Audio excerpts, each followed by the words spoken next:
There were a lot of statements made tonight in week 9 of the regular season. Belding in our game of the week rolls into the playoffs, putting up a lot of points on the board, and a lot of rivalries will play tonight as well. We got all the action to bring you tonight on 13 on Your Sidelines, starting right now.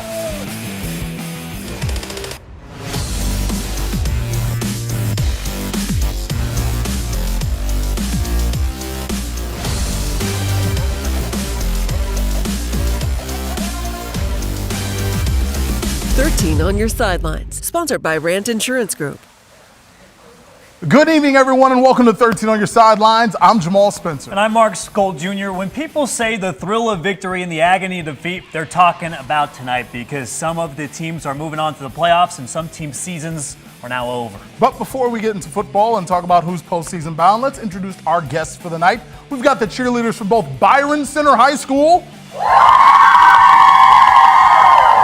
and the cheerleaders from Hopkins High School.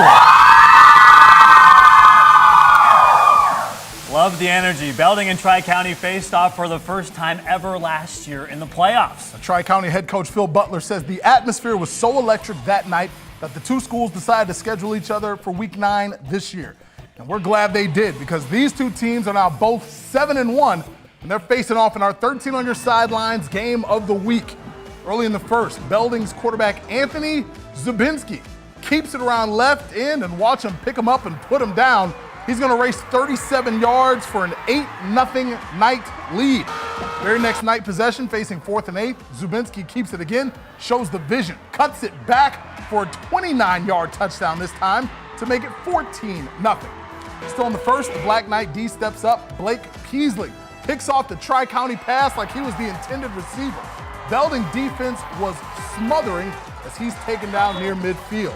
Now that would set up Zubinski's 3rd touchdown. This one from 42 yards out. Got those golden locks flapping in the breeze, looking like sunshine from Remember the Titans. 22-0 Belding. The Vikings would get on the board late in the quarter. Colton Norris takes the handoff around right end, weaves his way into the end zone to make it 22-6. But Belding's offense was rolling tonight. Early in the second, TJ Smith up the gut for the 18-yard score, made it 30-6.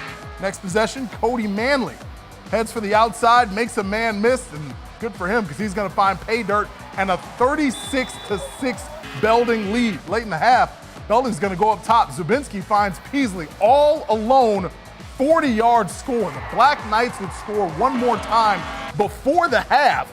Manley takes it in. Belding rolls 66-20.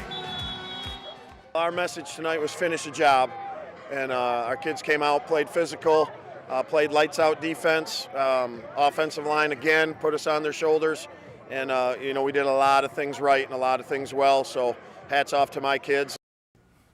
Big win for Belding, and I say a statement going into the playoffs because they're looking like a team that nobody wants to face right now. Definitely not. This is the first time since 1998 that Belding has won 7 in a row. We showed a lot of offensive highlights, but the Belding D set the tone in this one. Absolutely. Now, they stepped up. They forced the 3 and out, and then they had an onside kick that they recovered, I think, after the start of the game, or onside kick to start the game. They forced 3 first-half turnovers.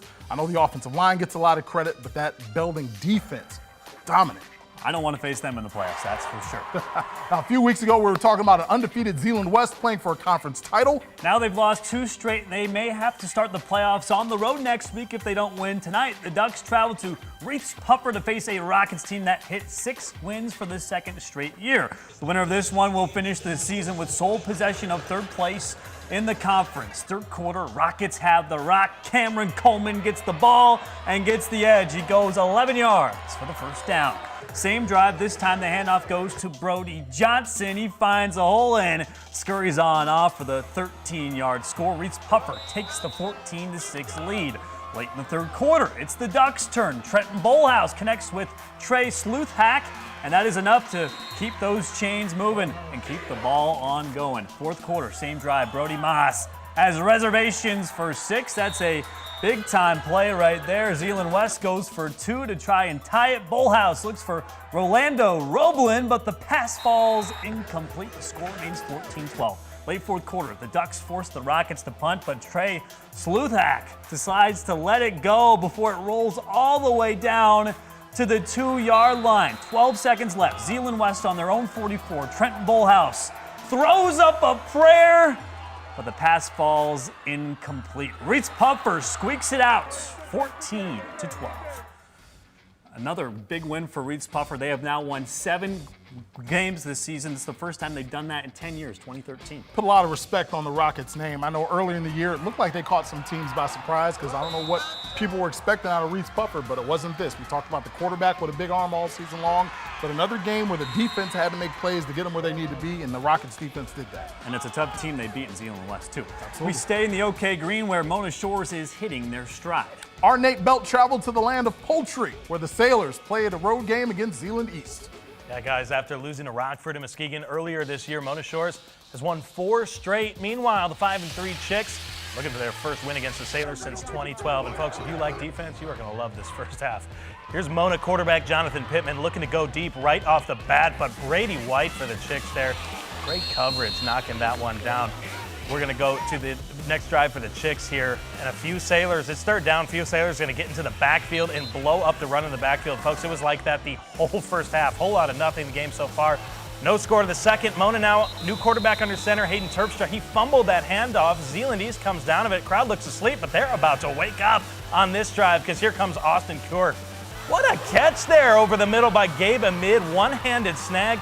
Nice concentration, and those Cowboys are fired up. Thanks for supporting my Oklahoma State Cowboys, guys.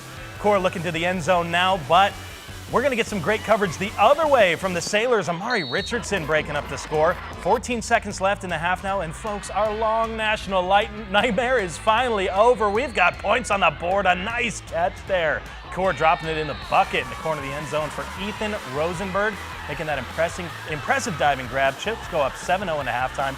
Second half saw some more offense, and Zeeland East is going to hold on to that tight lead in overtime, stopping a 2-point conversion attempt by the Sailors, and they win 21-20.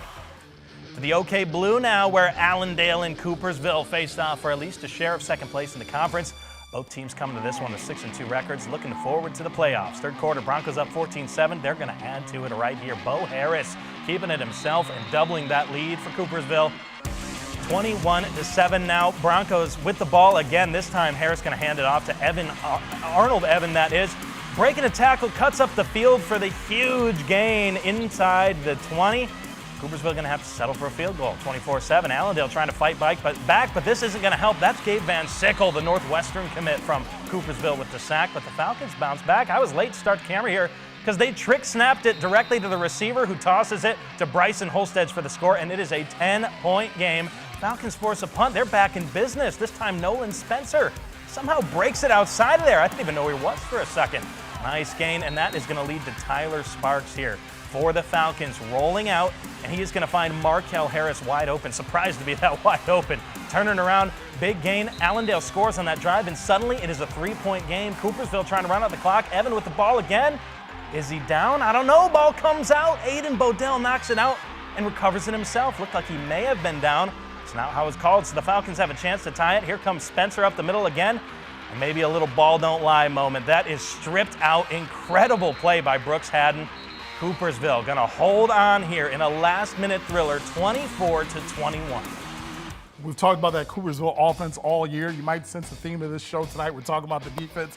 Ed Kamin's got a group that relentlessly flies to the football. That was a fun game to watch. Definitely a fun game. And Coopersville, what a team they've had this year. 7-2 to finish the regular season. Their 2 losses were combined 4 points, where it was the deficit in those 2 losses. So they're looking really good. Coopersville fans, you might want to stick around because we got more news about the Broncos coming later in the show. But first, Forest Hills Northern and East Grand Rapids square off in OK White action after the break. And it's essentially a playoff game before the playoffs. West Ottawa travels to East Kentwood. The winner moves on to the postseason. The loser stays home. Hi, I'm pro quarterback Kirk Cousins from Holland Christian, and you're watching 13 on Your Sidelines.